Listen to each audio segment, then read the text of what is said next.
সম্মানীয় মন্ত্রী মহোদয়কে।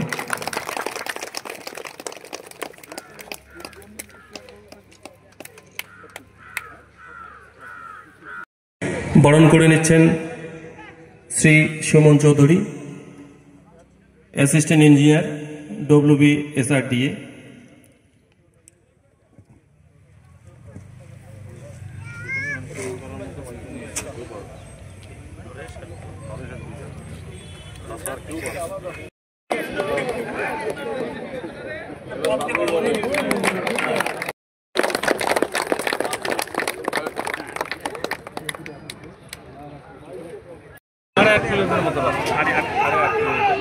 চৌদিহাট বাজার থেকে নয়াহাট বাজার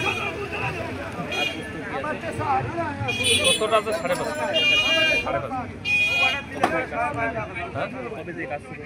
আমরা তো আশা করছি যে খুব শীঘ্রই কাজটা শুরু হবে, যেহেতু আজকে উদ্বোধনটা হয়ে গেল। আমরা দেখি এর মধ্যে কবে কাজটা শুরু হয়, আমরা চেষ্টা করবো যাতে 2-1 দিনের মধ্যে রাস্তার কাজটা শুরু হয়। যেটা বললেন যে রাস্তা যদি করা হবে সেক্ষেত্রে জবরদখলের ক্ষেত্রে কি? জবরদখল এমন কোনো সমস্যা হবে না। যদি কোথাও জবরদখল থেকে থাকে রাস্তার সাথে সেটা যাতে সরানো যায়, তাদেরকে যে ঠিকাদারি সংস্থা এই রাস্তাটা কাজ করবে তাদেরকে যাতে পর্যাপ্ত জায়গাটা দেওয়া যায়, তার জন্য আমরা চেষ্টা করবো এবং কত খরচ 6 কোটি টাকা।